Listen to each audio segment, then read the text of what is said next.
Good morning, class family.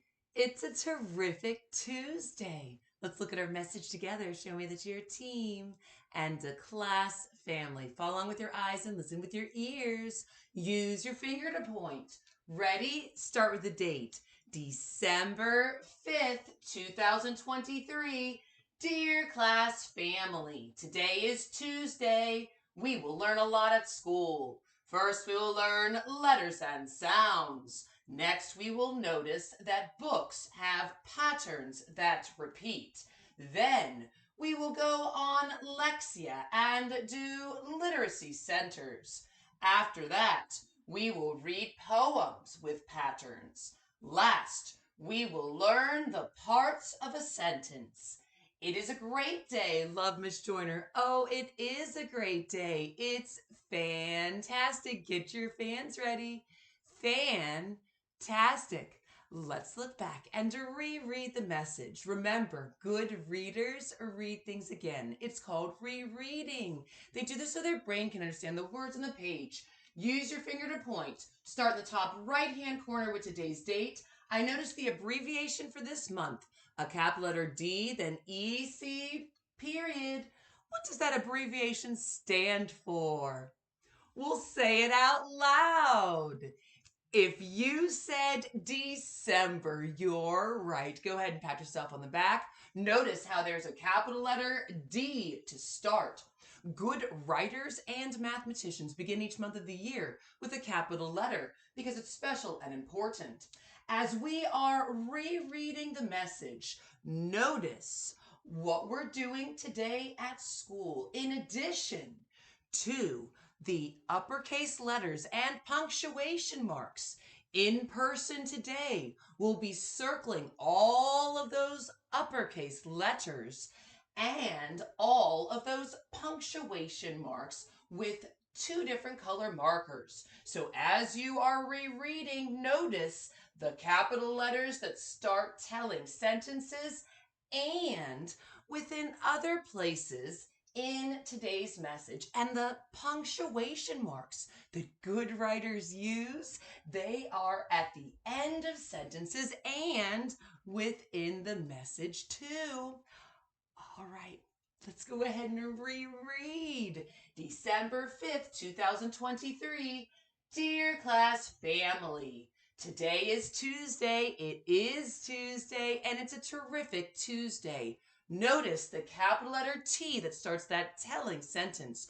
Good writers start sentences with capital letters. Notice the capital letters that start every single sentence within our message. We will learn a lot at school. Oh, that's true, class family. We do that every day to work on being a portrait of a graduate. And we do this by practicing being a great communicator and collaborator. Remember, good communicators and collaborators speak clearly with their mouths and listen with their ears. We're practicing that in kindergarten. Okay, we're going to go ahead now and see the sequence of what we're doing this morning in language arts. First, next, then, and last. First, we'll learn letters and sounds. We'll use so many resources to pump our brains with knowledge, including our word wall with the foundations cards. We'll go over letters, sounds, pictures match that word, American Sign Language. Shout out to some YouTube channels, Jack Hartman's Mr. B's, The Singing Walrus, and The Learning Station. We'll be using your channels today. All right, class family, we're going to review vowels. Remember, on this resource, the vowels have red in the background. Review with me at this time, kindergartners. A, apple, A, E, ed, E, I, itch, I, O, octopus, ah, and U, up. All right. Oh, we're also going to use some other resources to learn letters and sounds. We have our sound wall in class in the room. We also have one projected on the smartboard because we're using UFly. And we're going to be going over letters and sounds. And dun dun dun, phonemic awareness. We're going to break down the word for the beginning, middle, and ending sound, and then saying that whole word and practice. That's what good readers do. And that's going to also help us not only when reading books, but it'll help us when writing stories as we are sounding out things very carefully and listen for those sounds and writing those letters to match up. Next, we will notice that books have patterns that repeat. We're going to notice that books have patterns that repeat. Now, readers notice patterns in books. They can have the same words on every page, switching lines, a surprise ending, circle story, or a growing pattern.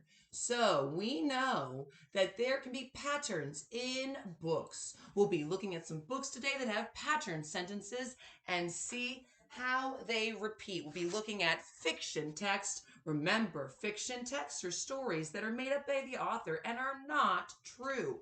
And when we're sharing our thinking today, you're going to be a great communicator. I speak clearly for a reason and in a way that helps others understand me. Okay, then we'll go on Lexia and do literacy centers.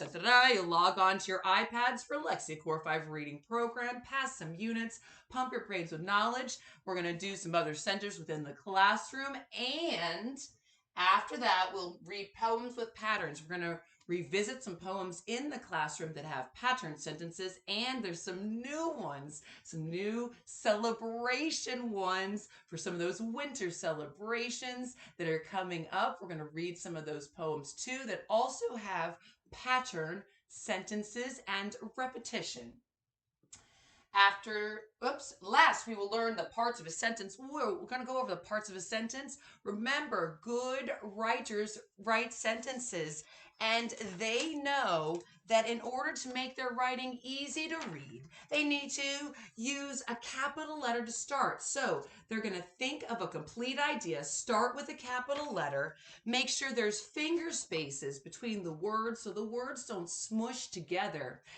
And good writers write a letter for each sound and use resources, just like resources we have in class. We'll use lots of different resources to help us. And good writers can put punctuation marks at the end of sentences, just like we're going to be practicing doing with a period at the end of telling sentences and statements. Shout out to Jack Hartman. We're going to be using your parts of a sentence song today to help us pump our brains with knowledge. It is a great day. Love, Miss Joyner. It is a great day. It's fantastic. Get your fans ready. Fantastic. Our Do You Like question for today of yes or no answers is, do you like Pete the cat? Well, do you? Think about your answer and get ready to be a great communicator and share your reason why. Do you like Pete the cat?